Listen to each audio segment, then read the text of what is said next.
Tonight we have on Alex Galvin. We're going to be talking about San Diego wintertime fishing. Here we are, depths of winter, 30-degree nights, and tournament season. So we're going to go over a few techniques and on how to catch them during the winter. First off, I'd like to say, hey, shout out to the boys up in Morro Bay, Starfire, Mike Odo, dropped this in the mail by surprise. Hey, Bruce, what size sweatshirt do you wear? If you guys want to go fishing, go catch a bunch of rock cod, go fishing with those guys up in Morro Bay, sea bass also, and they'll put you on them. Starfire. Awesome boat. There you go, Morro Bay. Thank you, Mike Odo, for that. How are you doing? Good, man. Just got back from the desert. Fun little quick weekend. I saw that on your Facebook. You had some posts, some pictures. Yeah, it was nice. Just got down there with the Can-Am and did some shooting and turned around and got back. Yeah. The only reason I was out there is my boat's up at Last Chance getting some quick warranty work done. Okay. Well, yeah, I was kind of wondering because I saw what I thought was your boat out at where was that? I think it was Friday at El Cap, but I guess that wasn't Not you. me. No, I wish, but it's almost a good thing, kind of getting the boat in the shop, because then you pay attention to some other neglected hobbies and whatnot. Sure. Oh yeah. Yeah. Can't just be all fishing. Yeah. How have you been? I'm hanging in there. It's all good. Fishing. Good. Had a club tournament yesterday at Otay. Nice. Yeah, it was kind of slow. We caught fish and whatever, but it wasn't near as good as Wednesday, like or last Saturday. Last Saturday I got lucky. I had a 5-pounder. But I don't know. I got second with 10.9 pounds. The guy who won, Hey. my partner won. Jim, he won with like 11.5 pounds. He just sat on a point all day, fished a worm and picked away at him. He caught fish all day too. Nice. So Second's not bad. yeah, whatever. It's all right. It's fine. Yep. It keeps you up in the points, that's for sure. Yep. So anyway, we'll go ahead and get started. Good evening, everybody. Welcome back to San Diego Bass Fishing Podcast.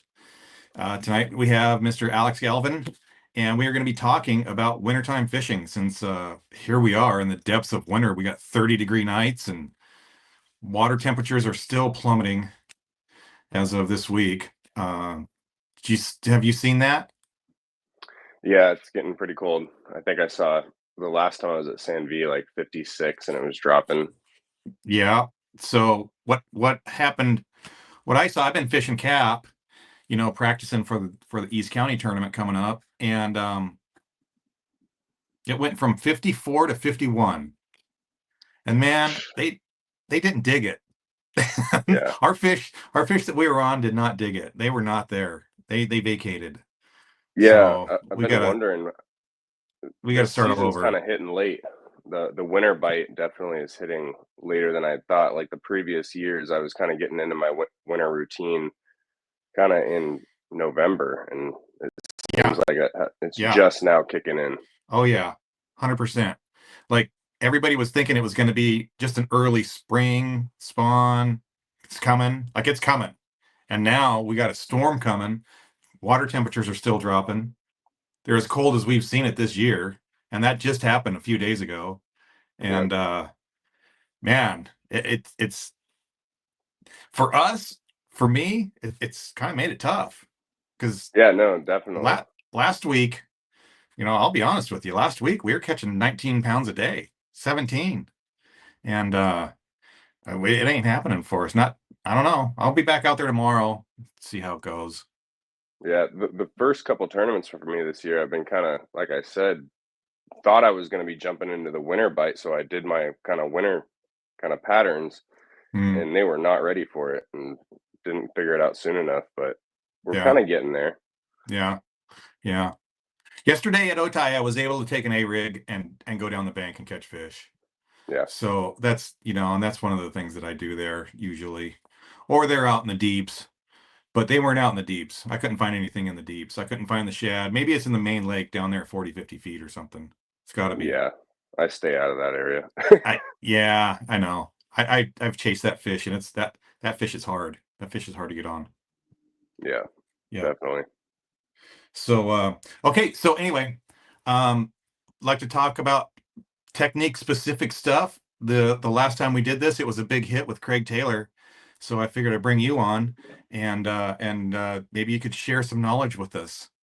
Yeah, absolutely. Craig's podcast was awesome with you. I definitely checked that one out and took a Dude, that couple tips thing from him.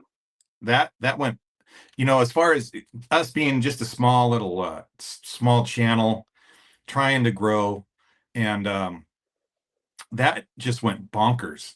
That went like off the rails for us. Yeah.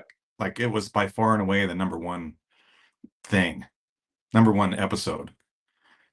Still is. Still, people are still watching it. Hopefully it catches somewhere. The algorithm will catch it again, and Yeah. it'll go ballistic again. Well, with live scope how it is, I mean, everyone's trying to find any tip they can get to get an edge. So I'm sure people are looking around, they'll find it.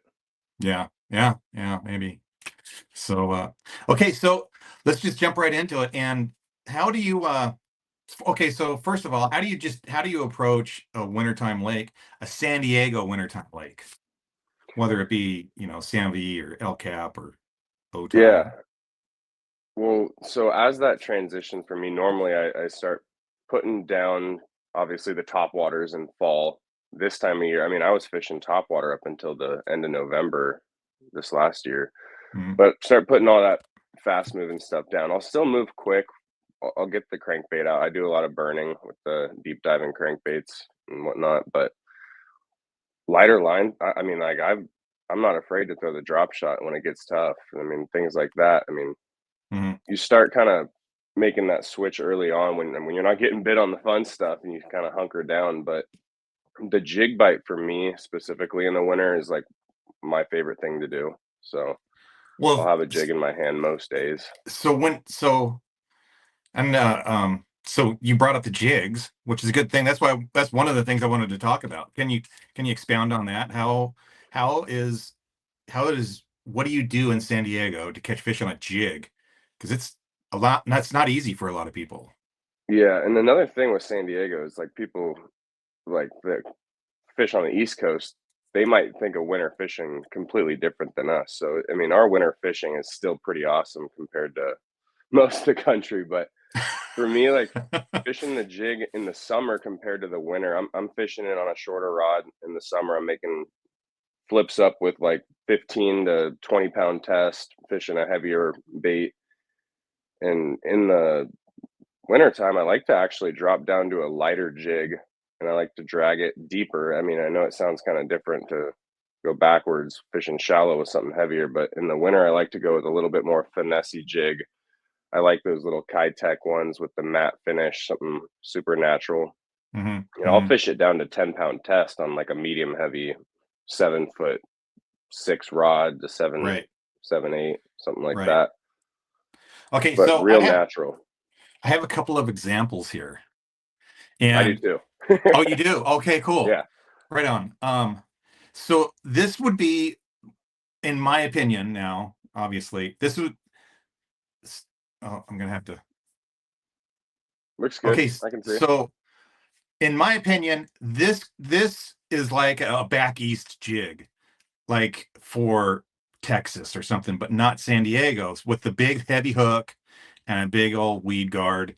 And actually, it's a silicone skirt too. I don't know how you feel about silicone, but and then I have what I would consider more of a San Diego type of jig, which is this little light weed guard.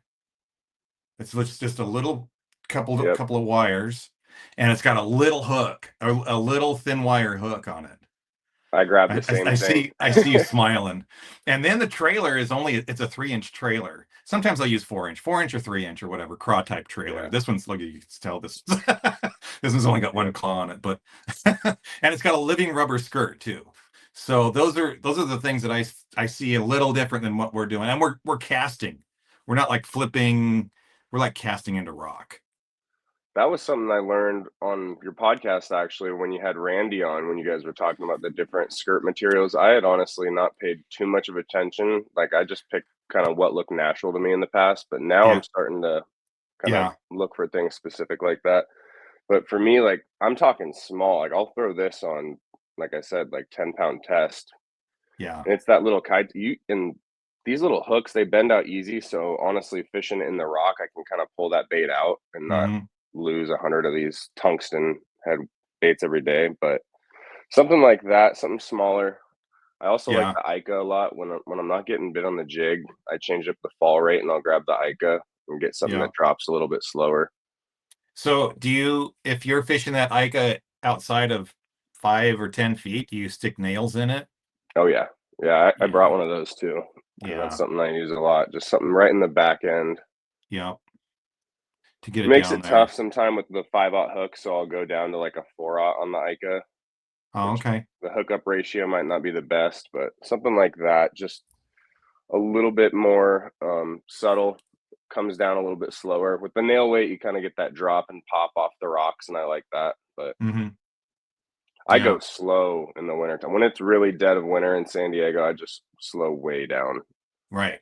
More of a drag even Yep. instead Yeah, of I'm not popping like that bait popping as it. much. Yeah, with the Ica, I'll still pop it a little bit, but I'm most of the time I'm just it's boring, but Yeah, it'll get the job done. right. Um, do you ever fish the Ica on a Carolina rig? I have not. I've heard of guys doing that. I don't want to I get in just haven't trouble. tried it. Yeah, no, I haven't done it personally. I'll I know fish I it haven't sometimes either, with a wacky honestly. rig hook. Yeah, Back at the days when we could launch at Hodges, I used to flip an Ica with instead of an offset hook, I'd use a like a wacky rig style hook. yeah, yeah, The hookup ratios were good on those, but it was harder to keep the fish pinned, and especially with those giants out of Hodges, I lost a lot of good ones with those smaller hooks. yeah, yeah. That's how we fish them for the most part. Really? We it yeah. Um we've found like initially they were running a spring into the back end of it and then just hooking it through the spring. But I my hookup ratio was terrible with that. And so I just started pinning them right through the pom pom with that weedless Yep. hook, and my hookup ratio went way up. You lose a lot though. I mean, you lose Yeah. every time you catch a fish, pretty much lose one. And that's But my number one problem in the winter, fishing them deeper than 20 foot, getting your line to pick up when you're fishing a bait that's almost weightless like that. You'll have some line yeah, out and you get bit. You don't know if that fish is swimming towards you or to the right or the left. So right, I'll put that right. down after losing a couple, but it can get you a bite and when you need it. Yeah, yeah, oh yeah, yeah. That's for darn sure. The Ica is it's an interesting thing. A lot of people don't fish it. You know, it's an older bait. It's been around for a long time now, and a Yeah. lot of people don't fish it, and that's fine. It's fine with me. Yeah. No, leave it to me. Yeah. I love that bait. That's The always on my river, boat. that's like my go-to at the river, Yeah. Timmy's wherever. actually getting me to use some different stuff. I mean, I consider like an Ica in the same category as like a scat or the Yamasunuki, and I like all those baits, especially Yeah. again in the wintertime. Sand V, those baits do very well. Tight Mm, to the bank because I mean you're fishing 20 foot of water sometimes tight to the bank at Sand V in mhm, the winter, mhm. and Yeah, those baits right. do well. Yeah, yeah. So, so lighter line and the finessey kind of jigs. So you know, that rubber, that living rubber, it just gives off so much more. When it sits there on the bottom, it's still moving.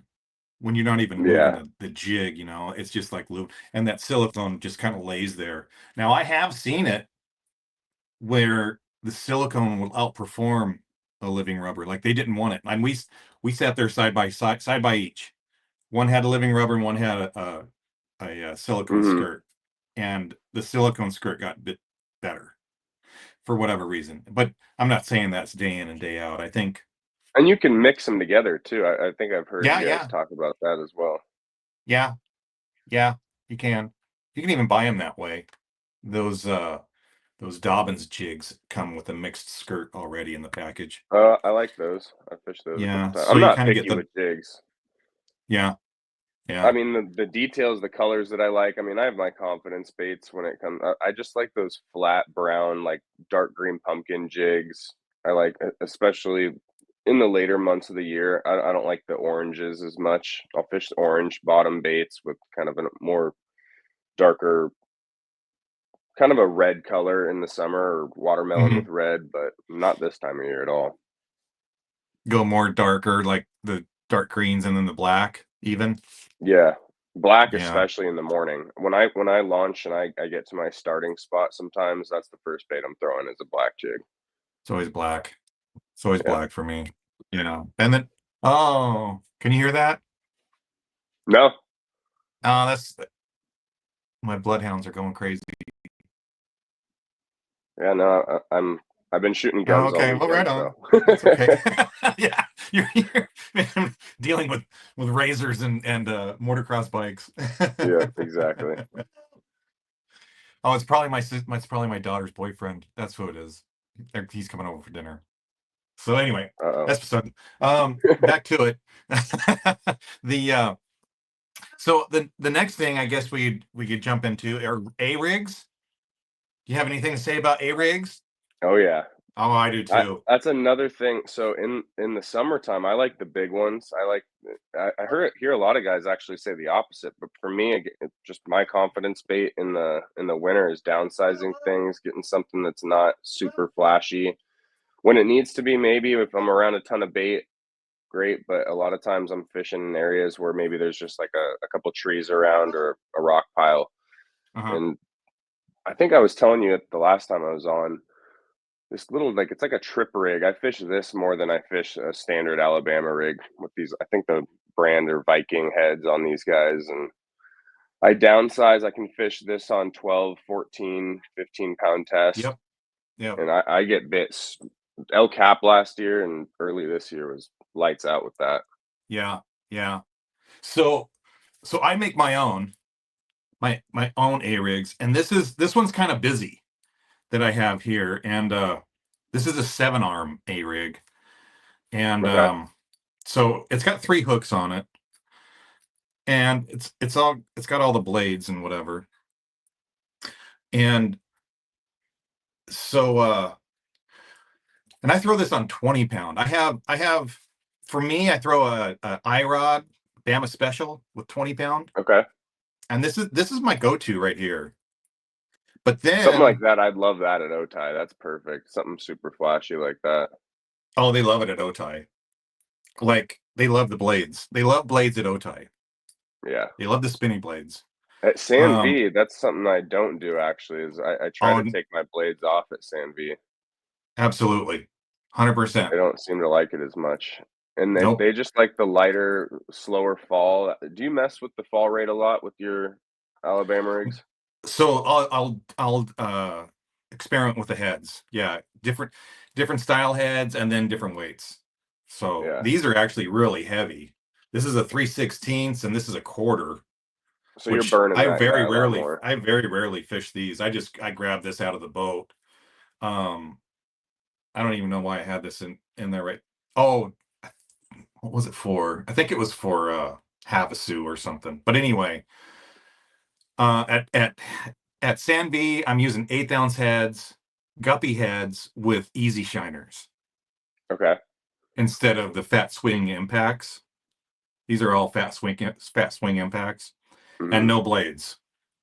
That's my El Samvicini. Cap, I like the more slender Kitex, like the not this exact size. I fish a bigger one mostly, but like these slender sized Kitex at Yeah, Cap, I do yeah, pretty well on those. yeah. But the fall rate for me is something in the last year that I've really been messing with, and Hmm. I don't know why I go away from it or forget to start doing that with any bait that I'm fishing. But the Alabama rig, when the fish are deeper, I want it to drop faster and obviously Yeah. to get down there. But there's times where those fish are deeper and I'll cast out that lighter, like head with like cool baits on it and something like in the 3/16 category. Hmm. In that slower fall, I'll notice those fish coming up to it, so I don't even have to go down to them. They'll come right up to the bait, Yeah. and makes it easier on me. Right. Yes. Yeah. And that was another thing is too, you brought up that uh was the light line. You said Hmm. you said you dropped down in line size. Yeah, on that little one I just showed you, I've fished it down to 12 pound. Have you? That Yeah. that's an open water. I wouldn't do that. I'll fish it on like 16-pound sunline if I'm doing Yeah. tight fishing and around the trees in the back. So if I'm fishing at San Vicente with that lighter rig, or even like El Cap with a lighter rig, because this, like I said, this one's kind of busy. It's got 7 arms. A lot of Yeah. times I'll have the 5 arm or the 6 arm, um, and make it even a little smaller, Hmm. and use it almost like a spinner bait, and pitch it up into the junk, real shallow, like inside of 10 feet, and then I'll scale back with like a lighter rod and 15 pound, Okay. just to get it in there, Yeah, I like, like because I'm just rolling it down the bank. when I'm fishing live scope too, and I shouldn't say live scope. I have active target. I have the low rant system. Yeah. Um, I prefer the smaller one too. I can pinpoint my cast and be quicker with my cast. I don't have to wait and lob it out there. I can just Right. quickly just flick it off the Right. tip of the wrist and get it out there. Right. Yeah. Yeah. I and you can see it too. Tactical Bassin has talked about it, and just what they're selling at a tackle warehouse and whatever. Picasso has come out with. They're all coming out with smaller and smaller A rigs. Hmm. So that's what everybody seems to be going to, and that seems to be the hot ticket. Not those big chandeliers that used to be. It would take a great big rod to throw. We don't Yeah. see that we don't see that anymore. Yeah, I mean, I'm sure they still get bit, but again, it's just kind of fishermen like to follow trends. The fish, they're not even following Yeah. the bite. Sometimes they just want to use what everyone else is using. I fall guilty to it all the time. as, as of it's funny because I was speaking of Tactical Bassin and Tackle Warehouse and whatever, and I was in line at Lower Otay yesterday waiting for the tournament to start in my truck, and I was watching YouTube, and up pops uh, Adam Hinkle on Tactical Bassin. No, and really. and oh yeah, he so they had him come on and fish, and lo and behold, there he was fishing El Cap.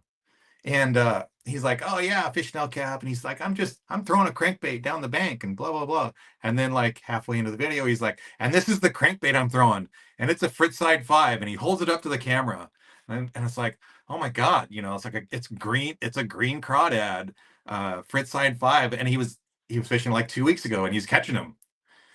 Huh. And I'll have to check that out. oh yeah, it's good. And then so you go to Tech Warehouse like today, sold out. They're gone. So funny. Then guys will go throw it for a weekend, put it down. Now it's just in the collection. They forget about it. Yeah, yeah. It was One funny. thing It was good to see him on there. with the Alabama rig too, the cadence I use in the winter changes a lot. Obviously, in the winter, I'm doing a lot longer casts. If I'm not fishing on scope, if I'm just trying to target like trees and rock Mm, yeah. and slow roll. Occasionally, I'll hit it with like a cadence swap and like kind of get that thing to pulsate. But I fish So it so slow. much slower. Yeah, Yeah. I lose a lot more in the winter time.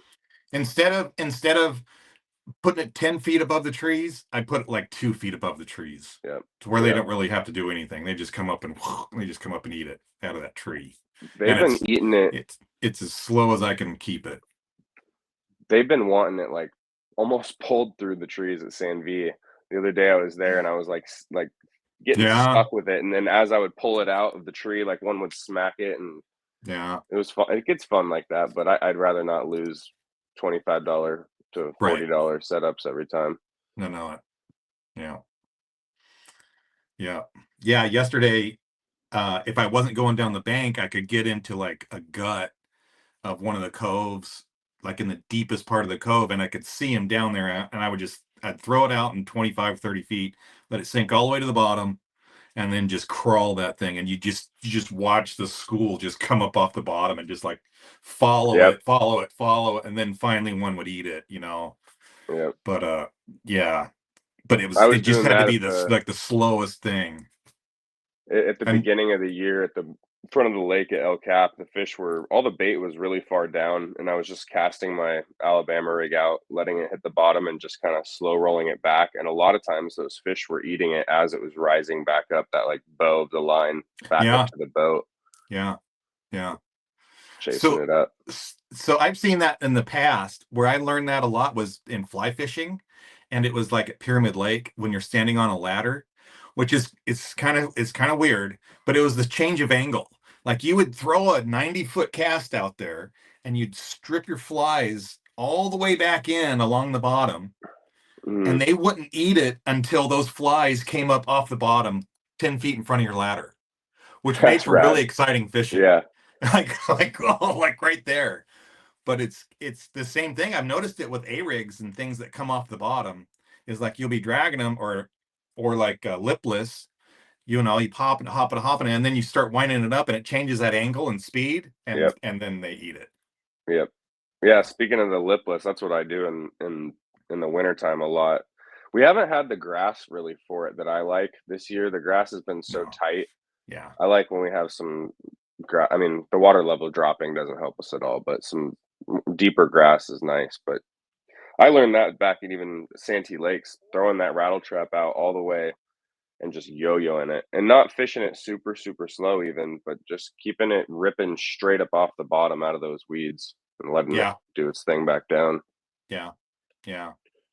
El Cap, they were eating it at the beginning of the year. Last year, I think in like February, I had a good bite when the water was up, fishing it through the trees and whatnot. Oh, no kidding. Yeah, I, this I year missed I I haven't missed fished out on much. that. The Yeah. river's been fun with the trap With this year, with though. trap. Yeah,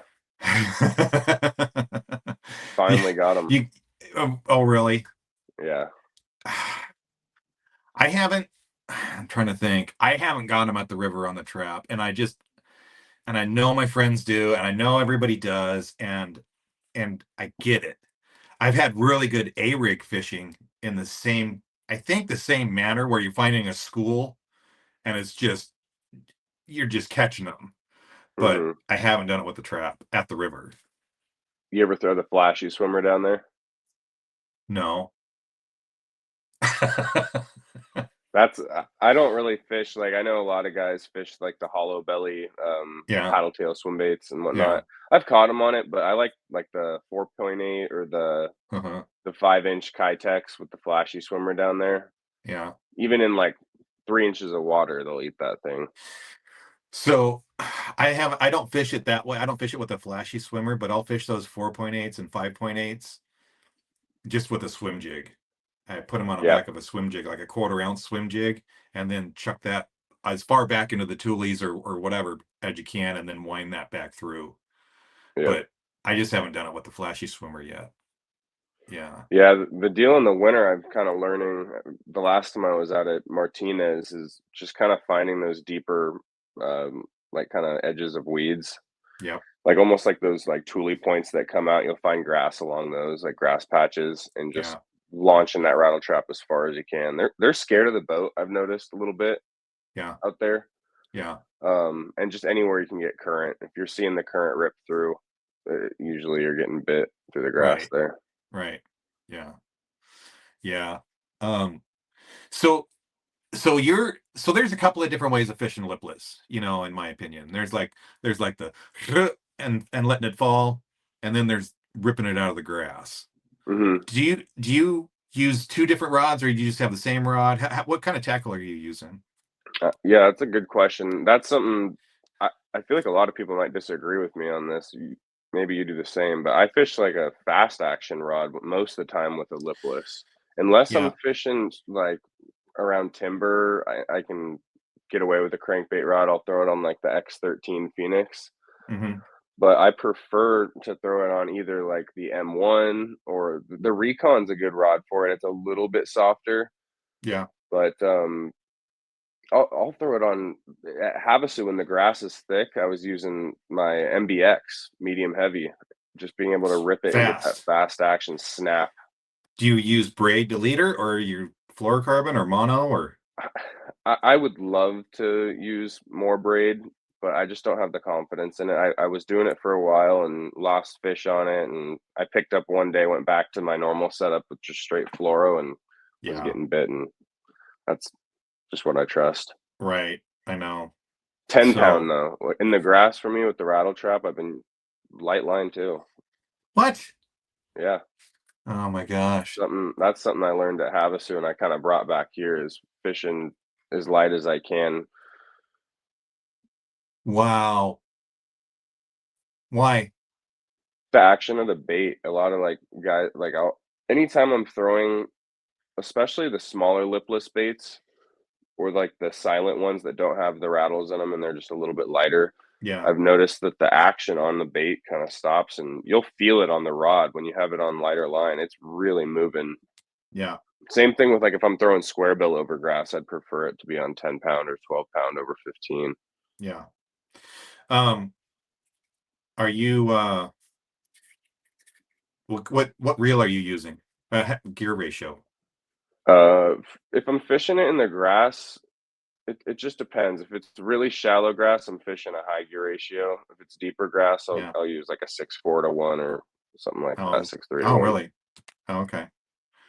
So, But so when for I'm me, constantly ripping, I want yeah, fast ratios.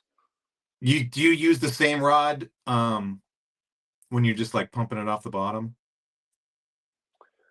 If there's a lot of grass, yes, I'll use something that's a fast Like no action, extra grass. fast. If there's no grass, yeah, no, I'll use the X13. I prefer to land the fish on that rod. Right. They stay pinned a lot easier. Yeah. All right. Yeah, that's how I was going about it. I haven't I haven't found a good for myself a good trap rod for grass yet. I'm still looking. I just bought the iRod spook and trap rod, but I felt like it's too much. It's like a 4 power. It's heavy. It'll be good for certain things, but it's not what I'm looking for this. So I've gone Yeah, back to like an NRX 853, like a 7.2 that's fast to get it out of the grass. yeah. And I went from braid with a leader to back to fluoro. Like again, I am like that. I don't for casting, anything casting, I'm not real big on braid, I except just for frogs or also something, maybe top I water. have to retie and then I'm sitting there for 10 minutes, 15 minutes in Right. a tournament. That drives me nuts doing that. Yeah. Oh yeah. That, So, that takes the that but takes the wind out of your sails. that's the best way to do it. A lot of the guys, if you're watching the guys on tour that are fishing baits like that, they're using braid a lot of times in the grass. Yeah. Yeah. Um, and then, but what I really like is like finding it, a bite that I'm pumping it off the bottom, like, Yep. and letting it fall back on a tight line. I was watching. I was so this last couple months ago or a month ago at Otai, we were fishing lipless and blade baits too, which we'll touch on that later. But and it was super important. You'd throw it out there and you'd lift up and keep it tight, and that so it would come up and then swing back to you, and they'd eat Hmm. it on that swing as it's falling back. But I was watching guys that I would, they were doing the same thing, but they would lift up and then they'd drop their rod tip, and as soon as they Okay. dropped the rod tip, they never knew if they got a bite. Like it was hard enough to set the hook on the darn things. You'd Yeah. only catch one out of every three, it seemed like, that bit.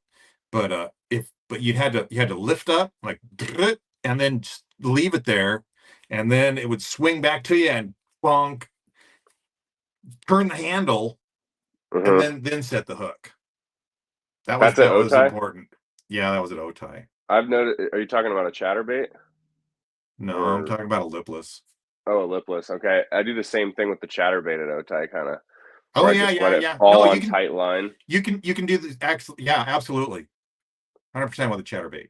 And Yeah, and I that's just a never good got bait. around to doing it with a chatterbait, but it was in the back of my head. I'm like, oh, I could do this with a chatterbait. I could get these fish to go doing the same Yeah. thing. Maybe one of those little Mighty Maxes. Um, but it was the lipless and it was a blade bait. Both Okay. is what was If going I'm at on. like Lake Sutherland, which we don't get really the pleasure to fish Sutherland in the wintertime, unfortunately, but Yeah, such a when it does bummer. open up, that's a place where I'm going to fish a more classic, either crankbait rod or chatterbait rod with my Yeah, yeah. rattle traps. That was But another place that we had a really good trap bite, but it was the same thing. It was like we had this school that was on a clean bottom, and they would just murder it. And it was funny because we were fishing a red one in the middle of summer, hmm, like in July, fishing a red frickin' rattle trap, and they were frickin' drilling it. yeah, When a lot they of got to times, open those lakes for us someday. I'd love to fish those lakes in the wintertime. yeah, I know. I'm really scared about they. There's been talks of budget cuts coming, and Hmm. but that's a whole nother conversation. Um. So anyway, yeah. So I have a couple of lipless here, and this is basically uh to show everybody. So this is my like when I'm pumping it up off the bottom, like and then letting it swing back towards me. They got the old The LV LV. 500, and then there's just basically two colors for me. There's shad color kind of deal, and then the red one. So you never fished like a chrome trap of any type? Well, I was getting to Oh, okay. that. So oh, I'm all messed up here now. That's pretty much my old trusty is the blue top chrome and So there's a yeah. chrome and black one here. And so I brought these two out because I rip these through grass. These are like my grass rippers. They Hmm. don't weigh as much as those LV 500s.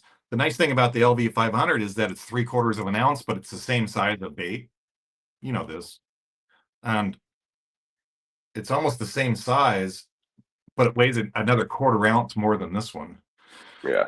But to throw this one over the top of grass or shallow grass anyway, it's really hard to kind of get it out of the grass because it wants to frickin' go. This is only a 1/2 ounce. That's a 1/2 ounce trap. Yeah, I So like it's that easier size, to Bill it's easier to Lewis. rip it out. Do you ever fish the bladed kind of rattle trap looking baits? I forget the name they The call one them, with the but chin on it or the on the yeah, tail? yep, Not yet. exactly. I like I know those. people that do that love them. I haven't. I just always forget about certain baits like that. A lot of the like the tailspin. I used to fish that a lot in the wintertime. I should break. That's actually a good idea. I should break that out instead of just Like fishing that the one. underspin. Yep. I used to fish that at Otai, something just like that. Yeah. Yeah. You can do the same thing with those. So you just let it swing it all the way down to the bottom and then just like and then let it fall back down to the bottom. That's what I with my cool baits. I do the same thing as well. Just cast Yeah. it out and just reel it so slow that that bait's falling back to the boat. It's really not me reeling it as much as it's kind of just Hmm. falling towards me. Yeah. I'll pick it up. Yeah. So when I'm popping them off the bottom, the lipless and blade baits for that matter, is I have a much softer rod. It's almost a crankbait rod. It's a little faster than a crankbait rod, but it's the IMX 855, which is 845 is more of a crankbait rod. The 855 is faster. And it's a lot better for popping them off the bottom and Hmm. setting that hook. But they're soft too. It fucking thing collapses once you get them on. It's just like bleh. Yep. You don't lose them. You They know, come another up. thing I've been doing this year, and I've been just getting in my head with the tough tournament season I've been having, but I've noticed that with the active target 2 system I have, at times you can't see those fish that are on the bottom at all unless I'm Right. using scout mode, which I really typically don't use scout mode unless I'm in shallow water. Uh-oh. Um, so Okay. I've been turning it off Yeah. because what it'll get in my head. I'll be fishing an area and I just don't see any fish. I got to move. When if I am watching the scope carefully, those fish are coming off the bottom when I pull my bait up, fishing like a spoon and whatnot. And then I'm Yeah. like, oh, okay, they're there. I turn Yeah. that thing off and I just fish like I used to, and that's Mm, been helping me in the wintertime actually a lot. yeah. So this is kind of a point that we've covered, and I don't even know if we've realized it, but when we talk about wintertime fishing, it's there's a lot to do with the bottom. It's not Hmm. so much in the trees, it's not so much in the brush or whatever, but you're like looking on the bottom kind Yep. of thing, or even out in the mud. Um, I know some of the best bites that I've had is just out in the mud, which has to do with some kind of contour, like at the Hmm. river. But even so, at Otay, and Otay is really subtle. It's so flat that it only takes a couple of feet. And there's like a creek channel. It drops down a couple of feet and then it comes up again, and they're laying like right in the middle, like Yep. right in the gut Yeah, of that. I'll fish a Carolina rig and it'll get back at El Cap and it comes back with a big silty pile of mud. That's where I like it. Yeah. Yeah. I'm like, all right, Yeah. I'm in the zone. Yeah. Even pre-spawn, when they start schooling up, there was a couple different schools this year in February, March, they were both out in the mud. Hmm. They had drop offs, they had structure, you know, uh bottom contours that they were relating to, but it was mud. It was Yeah. sand. One was kind of sand and one was kind of mud. Yep. Yeah. That's what I see a lot of this 2025 season fishing like here at El Cap is mud fishing because I don't see that water unless we get a It's crazy amount of rain. But we're gonna be it's fishing that yeah. the mud bite for a while. Yeah, yeah. That's all right with me. Boy, it's good. Hmm. When you get on the right one, man, it's freaking Katie bar the door. Yep. Yeah. So anyway, so then we have blade baits, which pretty much is the same thing as a lipless. And I only have a couple of things about blade baits because it's pretty much it's doing a lot of the same. But one thing that I noticed for my blade baits this year this year especially, but even in years past, is that I'll see people and they fish a lot this size of blade baits, like these really small ones. But then I fish this size of blade bait. So this is like a man, it's like a 3/8, I guess, and Hmm. this one's like a 3/4. Is that the This Demiki? That guy Yeah, these there? are Demiki vaults. I like those ones. And I'm gonna tell you, I ain't gonna throw everything out there. Like I have blade baits that are like close to my heart, and that I won't tell anybody what they are. But I'll Yeah. tell you it's a blade bait, and I'll Yeah. tell you that it's bigger. But I have certain ones that I don't I don't let anybody Yeah. know what they are. I got them from up north, and they're I think I have a lot of confidence in them. I But struggle with the ice jig, so that's something a bait like that. I've been fishing a lot more. I can get bit on it and pulse the rod, just rip it up and let it sink back down real quick. yeah, Rip it. I yeah, can cover water. I can cast that thing a little bit farther with the ice jig. I feel like I have to pitch it like in 10 foot, 15 foot radiuses. yeah. Well, they spin too, those ice jigs. Like Hmm. And man, I lose fish on the ice jig like no other. Any good fish I hook, it seems like they come up and just throw that thing with ease. yeah, yeah, they're so heavy. Like just a Hmm. chunk of lead with a little hook in it. Yep. Yeah, I know exactly what you're saying. Yeah, so anyway, those are my those that's kind of what I wanted to talk about this time. When I'm using a blade bait, I use like 10 and 12 pound. Hmm. I drop lighter, and then I use a crankbait rod to because I want to keep them pinned Yep. for the most part, with the little light wire treble hooks that are on them. Yeah, I And use like the X12 with mine, with do like you? you said, like 10, 12 pound fluorocarbon. Yeah, yeah, exactly. And either a 7-to-1 or an 8-to-1 fluorocarbon.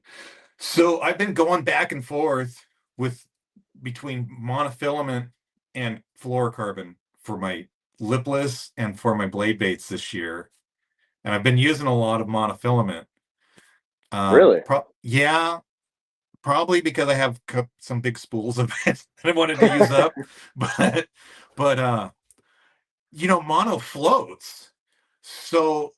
So I thought I was when I would pop it up, I was getting it more in a more vertical fashion Hmm. instead of having fluorocarbon lay on the bottom or you know how it sinks. So fluorocarbon sinks, Mm-hmm. and you have, and it, if when you pop it, it gets drug on the bottom. Like it Yeah, you only got to comes pick like the a line foot up off the more. bottom. But if you have mono that floats, it's coming down at a different angle, and when you pop it, the thing comes up higher. Yeah. Even though I don't necessarily want it higher, but it acts differently with monofilament. Do you know what I'm saying? Yeah, absolutely. And Yeah, I fish mono when I'm at the river more. I just feel in San Diego, I do everything I can to just be as yeah, stealthy as I mean, the bites are tough lately. I mean, anything they I can are. do to make it easier for me. Yeah, yeah. But if I'm fishing a extra fast rod, I'm more comfortable using monofilament with the stretch, Hmm. and then I that's a little more forgiving in that way, landing the Yeah, fish with some with treble hooks. But if I'm not using monofilament with like my X series, it's just too much stretch for me. yeah, yeah. Unless I'm fishing tight, maybe. Uh-huh. Right. Um, well, that's kind of I'm gonna continue this winter series on with my next guest. I don't know who it's gonna be yet, but I Mm. appreciate your insight, especially with the jig fishing. I think the jig fishing, man, it's so basic, but it's not. It's not basic. Like you got to keep it in your hand, and you're going through a lot of hours without a bite. In my, Do you get am I a? right? Like, or Oh should I yeah. be getting more bites than that? No, for me, I just keep it in my hand. That's the one thing with the jig is if it's in my hand, I know that it'll come. I'm not gonna get a ton of bites maybe. When I'm fishing the Yeah, smaller one though, that those real small Kitech jigs, I can catch a limit on those quick. But you if right. I I've noticed upgrade, the same thing. Yeah, I have noticed that. do you Those play little around with micro the scent jigs. a lot? Um, I I use Berkeley Craws, Max Scent, or regular Berkeley Sugar Craws. But then I'll use Bang also, depending on Yeah, I like the bang. how I feel that day. Bang is just the easiest, it's the cleanest. Hmm. You Hmm. know, it seems like I would use smelly jelly more if it was easier to apply. Yeah, they need to come out with like a paintbrush for that or something. It's all in my carpet Yeah. now. I spilled the whole thing of that stuff, and it's not allowed on my boat anymore. So the bang's good. I like Mega Strike in the winter. In the wintertime, I like Mega Strike a little bit more. It stays on longer. Okay. Yeah. It's Yeah. like that. Yeah, they It need looks to like have like a little toothpaste. paintbrush in it, like a like a never sees can with the Yeah. smelly jelly. If they pull it out and then swipe it on, that would work good. That's a good Well, now idea. they got these guys with the taku powder, and that stuff's a You whole can't even mess get it. too. I asked Mike if he I've could get tried it. it. I tried it. You can get Logan came in from college out for winter break, and we went to El Cap, and he showed it to me, and I tried it, but I just couldn't imagine doing that whole ordeal every time I'm gonna make a cast. It comes off every cast, and Oh, really? it just seems like a lot. It stinks, just like shrimp and bait. I Yeah. could see it working. Yeah. Yeah. Yeah, that's a whole process. He goes through it. He's got the liquid that he marinates it in for like a long time, and then he does the powder. Yeah. It's So, just funny how a lot of these things come and go so fast. Like I remember last summer, like bait fuel, you couldn't even find it in stores for a couple weeks, and everyone wanted bait fuel. It was the next big thing. It was going to catch everyone more fish, and it's just gone. now where's it at? There's always something that game changer, game changer. I Yeah, keep it simple. yeah, I do too. I try to. I mean, it's not going to hurt anything, especially in wintertime fishing. The scents. But I like my Berkeley baits. I know flatworms just get bit really well, especially for Hmm. smallmouth. Like fishing smallmouth, I'm a more of a believer in scents. You know, having scent on the bait.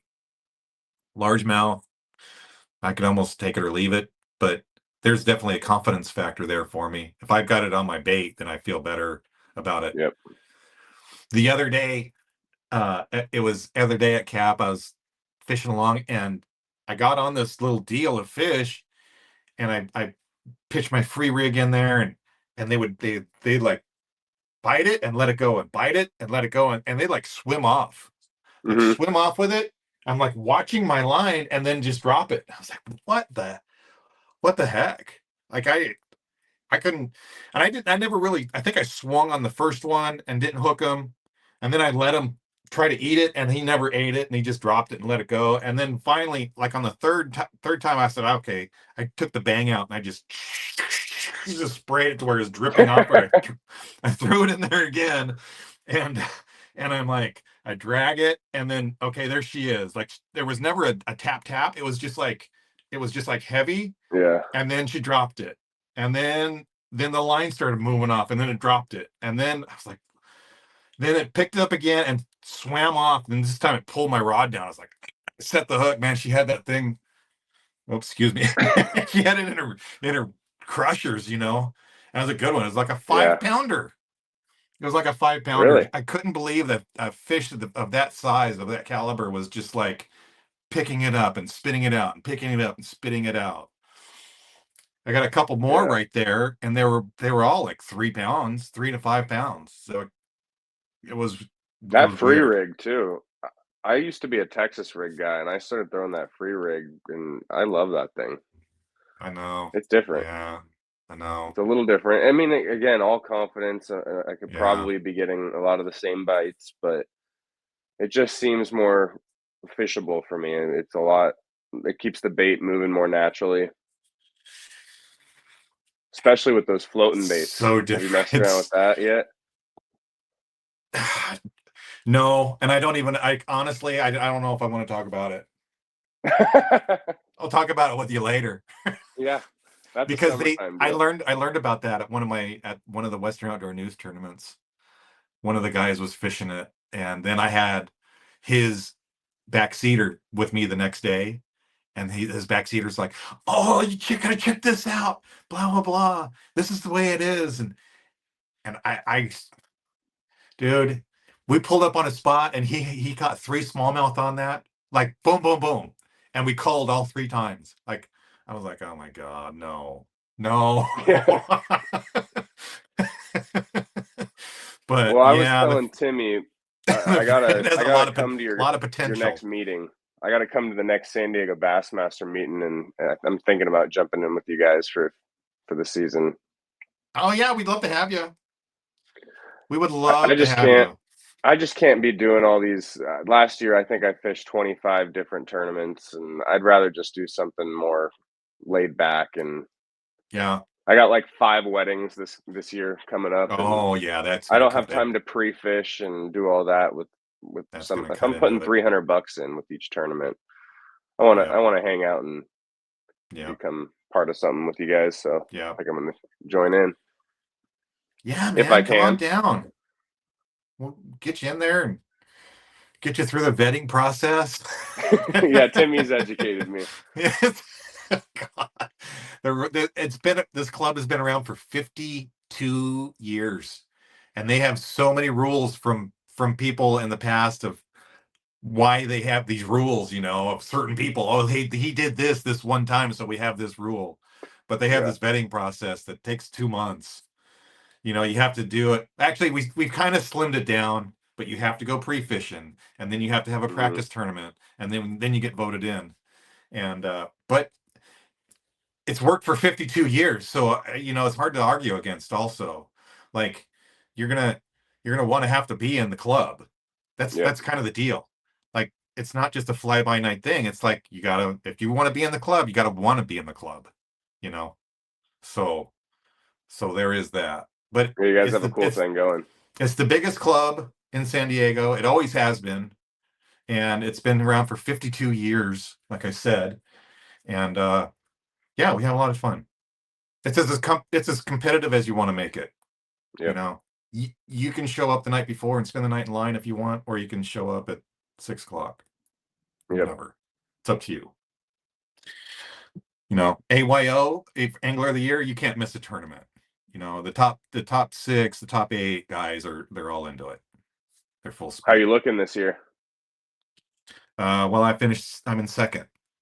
Okay. Oh, that was your We've first had one? one tournament. Okay. Okay. And I placed second yesterday. Where's next? Cap on the first. It's like Okay. next week. Or it's the week after. Yeah, it's in 2 weeks. So we got East County this Saturday, and then I have San Diego Bassmasters next Saturday. So yeah, Sweet. I'm hoping it warms up a little bit or something happens. Whatever. It is what it is. It's a tournament. It doesn't even matter. It doesn't matter where it's Yeah. at. I can care less. It's a tournament, and we're gonna go out there and catch them, or try to. Yep.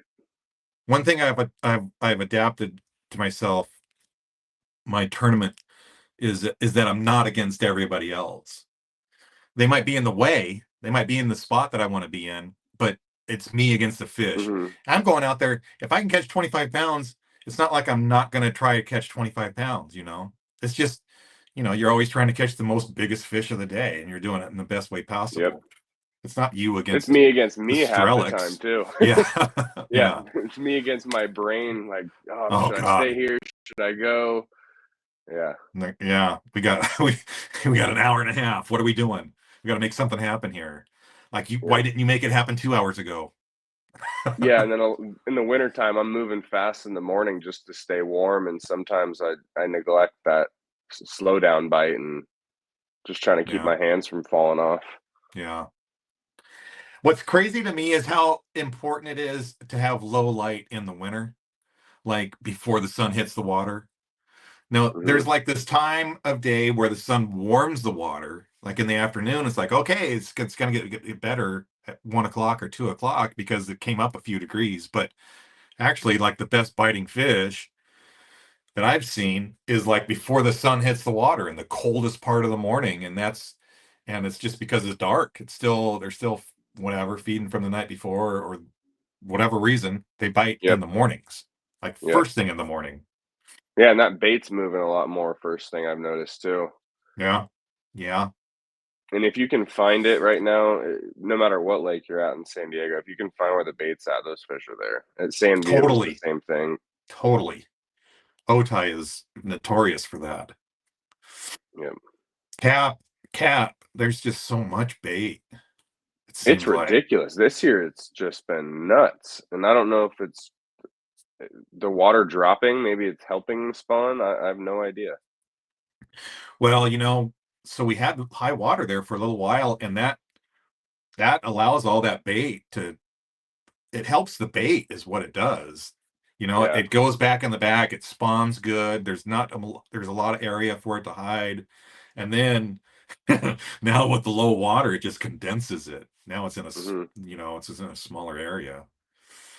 Yep. Yeah. I was throwing the spinner bait up tight, like getting the front of my boat right up in the rocks and just paralleling the bank with like Mhm. the revenge spinner bait. That's my go-to. And just I maybe a month ago at El Cap, I was doing that, catching them good. Isn't that a bummer that the revenge spinnerbait is gone? I still got a couple. I still They're have a good. couple. Yeah. Yeah. Those were my favorite ones. Yeah, They they made were that good. deep version with the little blades. Hmm. Oh God, that was definitely my favorite spinnerbait. War Eagle is still around, right? I like their Yeah, stuff. yeah, yeah. War Eagle's still around. But Yeah. now, if you're familiar with Chris Kinley out in Arizona, he's Yep. got a precision tackle. His Yep. spinner baits, they cast well. I like those guys a lot. And he's making big ones too, to where you can fish them down 20 feet. Yep. That's what. That's another thing The they were doing cages. yeah. They're fishing them over the top of cages and fishing them in the grass in like 20 feet of water Hmm. and pulling them through the grass. Then you had to have like a half ounce, 3/4 ounce spinner bait, like a heavy one that stayed down there. But he makes That's those. something that I used to do at El Cap. Like when I first got really back into fishing as an adult, El Cap, I would fish the spinnerbait, super heavy one on like those rainy days in the trees. Mhm. Mhm. The lake's just not set up for it right now, unfortunately, but Right. that was a Right. fun bite for a long Yeah. time. Same with Yeah. like the 10XD. I'd fish that a lot more back then. Oh, I fish it a lot. I Right fished the now, right 8X a now lot. at this level. Actually, if it was up a couple feet higher than this, but this level is really good too Hmm. for that super deep crank. That's coming. You know, I haven't caught anything on it here in the last little bit, but it's coming soon. It's soon coming. That Have you 10XD fished bite. that OSP? OSP makes like kind of a their No, own deal. no, It goes a not little yet. deeper. That one will get Yeah, down to like 30 foot. yep, I had some fun with that guy, but I burned that one a little bit more than the 10X. yeah, I should have yeah, brought that one with me to show you, but that guy, yeah. it's got a bill on it like that long. I It's yeah, crazy looking. I'd like to see it compared to the 10XD. Yeah. Have you seen the DRT, the police? No. Is that That one's brand supposed to new? run to 40 feet, and Holy cow. it's bigger than the OSP, and they just came out. It's a $40 or $50 crankbait, and it's 40. It's a 40 foot. It's like a true 40 foot crankbait on a cast, on a long cast. Can you make a cast long enough to get that thing to the bottom? Oh, You have to long line it and yeah, yeah, troll it behind the boat. yeah. Long line it. But Yeah, yeah, I've been in the wintertime with me lately with the crankbait, I'm burning that thing and then stopping it right on the top of rock. And with the live scope now, that makes it kind of fun because you know when you got one hot on it. yeah. I haven't seen it. I haven't seen that yet. I haven't seen them following it and eat it. I'm just when I just throw crankbaits, I'm not trying to follow it with my live scoop. I probably should. Um, I see them come over the tops of rocks and fucking ricochet off of them and stuff, but Hmm. I haven't seen one eat the crankbait like off the bottom on my live scope. Not Yeah. yet.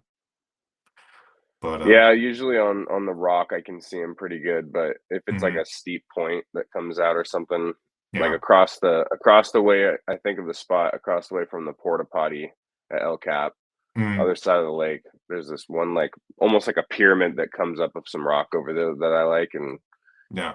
it's fun to watch him chase it off that guy. Yeah. Yeah. Deep cranking. I love it. I love crankbaits. But Yeah, yeah, I love. burning them is another thing too. Burning cranks is God in the middle of winter right now. Yep, Man, crank the I crank them fast. yep. And I'm fishing it on a 7-to-1 ratio now. I used to fish crankbaits on a 5-to-1. I don't even have a 5-to-1 ratio reel anymore. yeah, yeah. I'm using 7 to 1s. Yep, I on my 10XD rod I have a 6 to 1 just because it's just so hard to pull through the water. But then on my other ones I have 7 to 1s.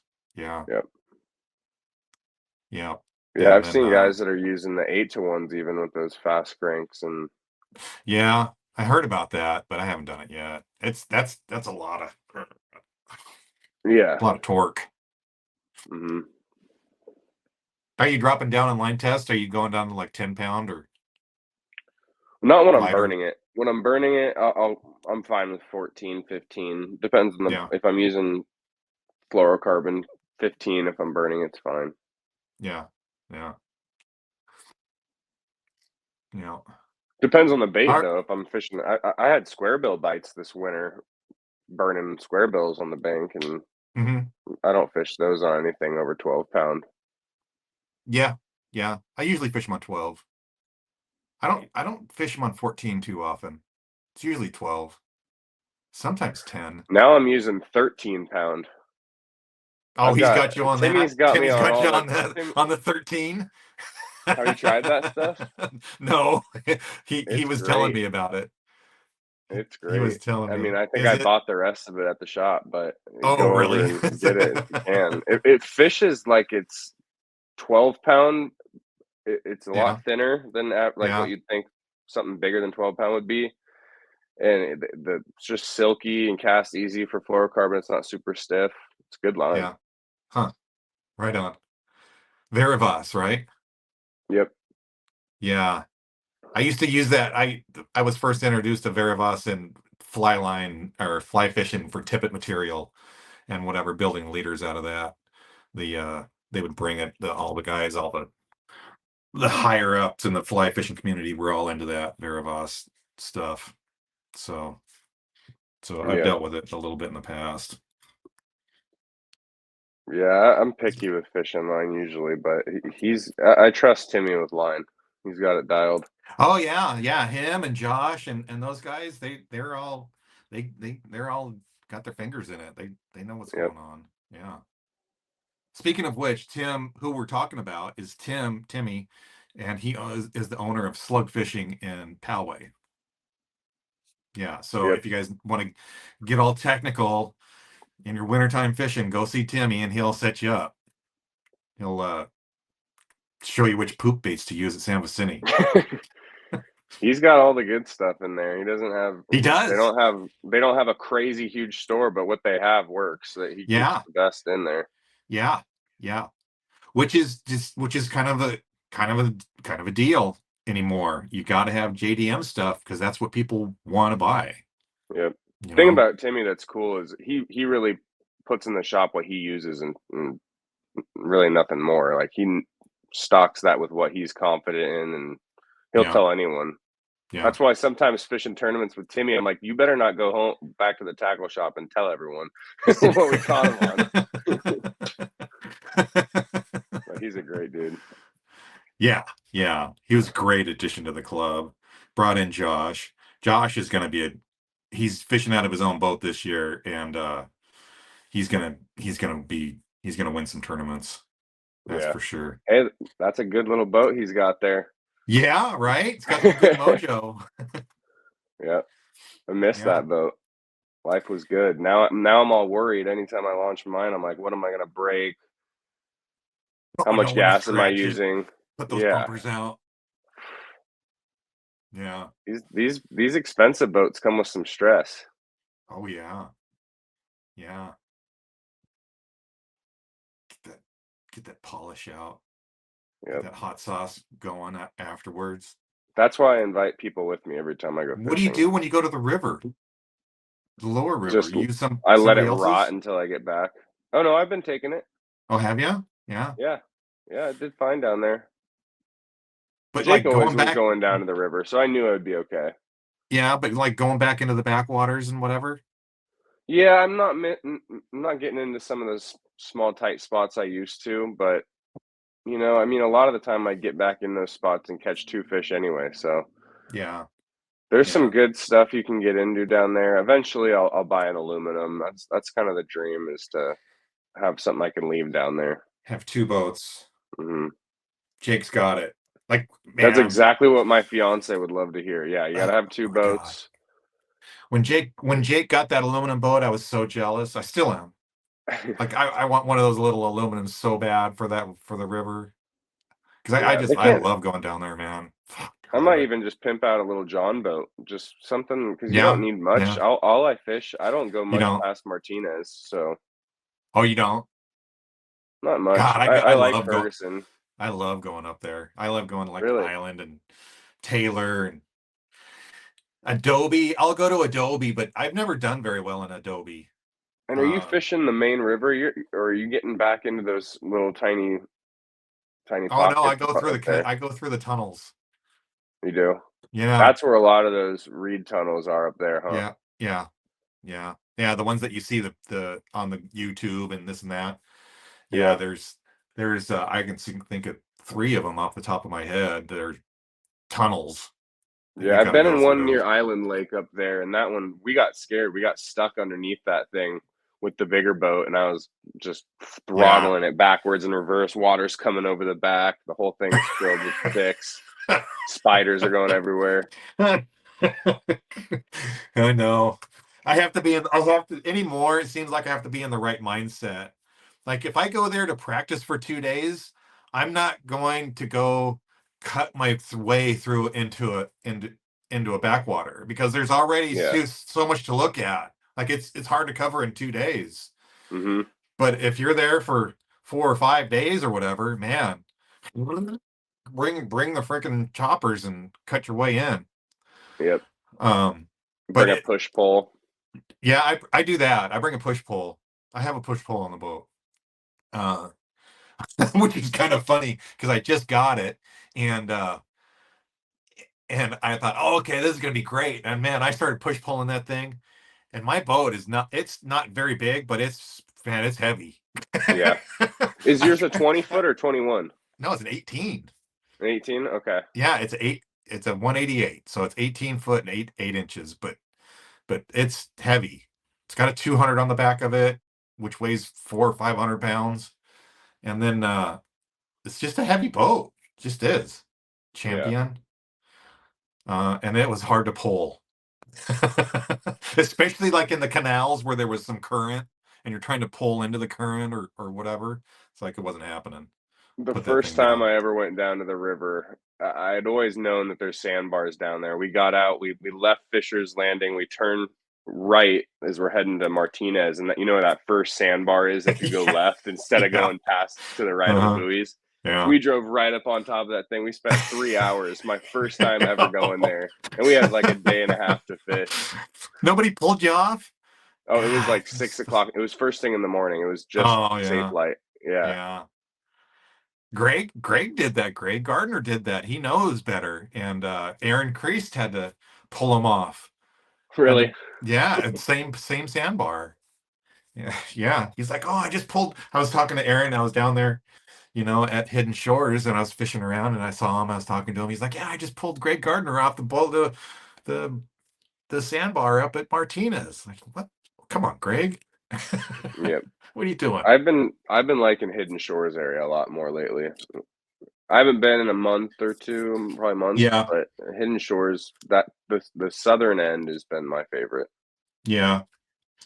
The yeah, I used to run right past all of that and go up into like number one and fish that canal and then like up higher above number one, lake number one, that first lake.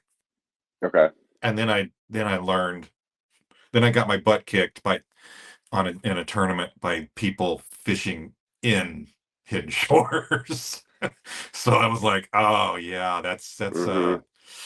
I can't just be driving past this stuff because there's a lot of good stuff there. And I knew there was like grass and the docks and channel, whatever.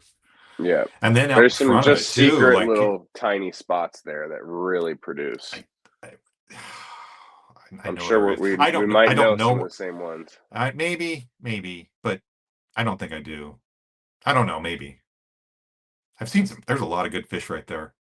There's a lot of good That's the ones. thing about the river. I've never been down there on anyone else's boat. Like San Diego fishing, I've a lot of the spots we all share. We know everything that Right. everyone fishes. Yeah. Down there, sometimes I'm thinking like, is this a? Am I in the right spot? Like, is Oh yeah. there Yeah. fish here? The only time that I got to fish with anybody different was Gary Key, Okay. and which was, man, what an eye opener. He's the one who took me upriver and showed me a couple of deals. But then I showed him something that he didn't know too. There was Yeah. a there was a backwater in Ferguson that I found in Ferguson Hmm. that he didn't even know about, and it was not easy to get to. And I'd found it. I was just fishing, pre-fishing, flipping, and I looked back and I was like, that's an opening. And so I stuck my nose in there and I stuck the whole boat into the opening. And then I looked down and there was current.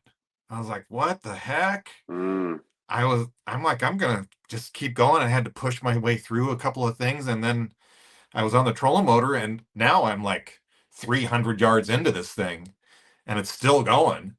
I was like, well, I got on the big motor and I kind of motored through, and boom, it just opened up into a lake. Yep. And it was really good for the first couple of days. But then like anything, it just got wore out really quick.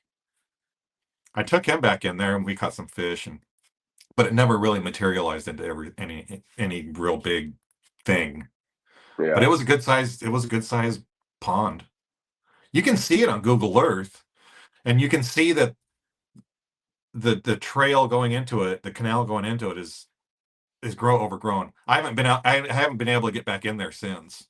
It Every just year I get it excited it when Google Earth updates their pictures there because I'm like, yeah, we're getting one step closer to find something new. yeah, yeah, yeah. There's been ones that I've been waiting for 6 years to open up, and someday they'll open. I guess I don't know. Yeah. It Somebody will seems cut. like they're shrinking. Yeah, I know. Yeah, I know. Yeah, that's for sure. Build a boat out there that has a giant lawnmower for toolies and clean it up for us. Have you ever heard the story of them cutting the like the Arizona cut or the California cut? You know those No. big so the Arizona cut went from Face Lake all the way down to Hidden Shores. And it was like the California cut is, that big Yeah. canal over there. Yep. Okay, Yep. the Arizona was like that at one time. And they said, and I've heard this from several people, that there was like a boat with like a heavy duty lawnmower grinding thing, and it just went down this and cut a path all the way down to Hidden Shores. All right. We got to start a GoFundMe. Yeah, yeah, right. Yeah, because that ain't happening anymore. Um, That'd be nice. yeah, there's a lot of stopping points at this point right now. Yep. Um, but yeah, like a number of years ago, maybe I've heard it from several people, so I'm gonna take it at that. But I haven't heard it from anybody that like lives at Fishers. There's some But cool history down the river. If anyone gets time, just look it up. And yeah, from the Native Americans that were in that area to present day, I mean, yeah, there's a ton of cool stuff. yeah, yeah, yeah, for Picacho sure. area's got some cool history. Yep, yep. There's that. There's like a cable crossing up there, not all the way to Picacho, like halfway up. There's like a there's there's like a mounted cable, and you see the cable like kind of coming into the water, and there's like a it's like a broken cable crossing. And I guess on the other side, on the California side, there's like a house and stuff. Greg Interesting. Gardner was telling me about it. He's walked up to it,